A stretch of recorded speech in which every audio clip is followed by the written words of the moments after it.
सुस्वागतम. सध्या आमच्या कोकणात पावसानं हजेरी लावली आहे.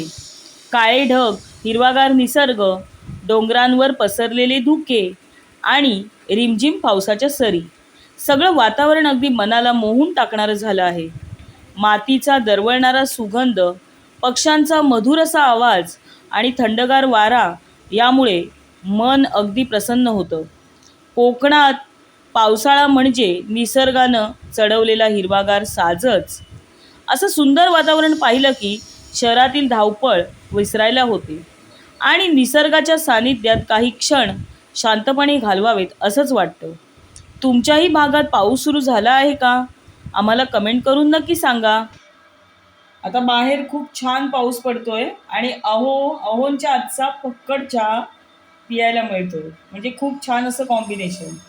तर अहो आता चहा करत आहेत. काय केलं इथे सांगा? पाणी किती घेतलंय? 1.5 कप. 1.5 कप पाणी घेतलंय त्यांनी आणि आता हे चहा पावडर घालताय.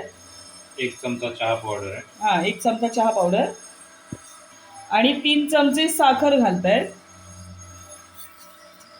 आता अहो खूप छान चहा करतात, म्हणजे काही नाही, चहा साखर आणि चहा पावडर एवढेच 2च इन्ग्रेडियंट घालून ते खूप छान असा चहा करतात.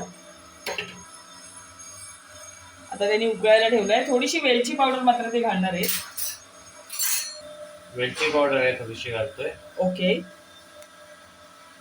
अहो सकाळचा चहा आणि संध्याकाळचा चहा अहो करतात. जर घरात असतील तर, काम असेल तर मात्र मग नाही.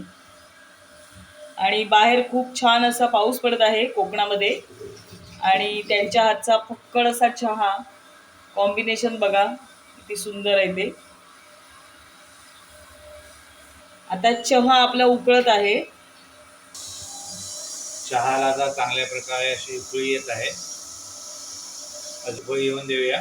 आता चहा उकळलेला आहे आणि अहो दूध घालत आहेत.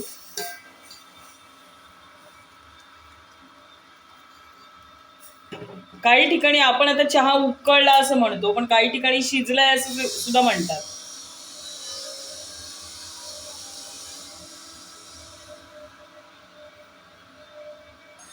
आता चहा उकळलाय. आता अहो गाळून घेतील. गाळताय ना? खूप छान असा चहा आपला तयार झालेला आहे. अहोंनी मस्त चहा तयार केलाय.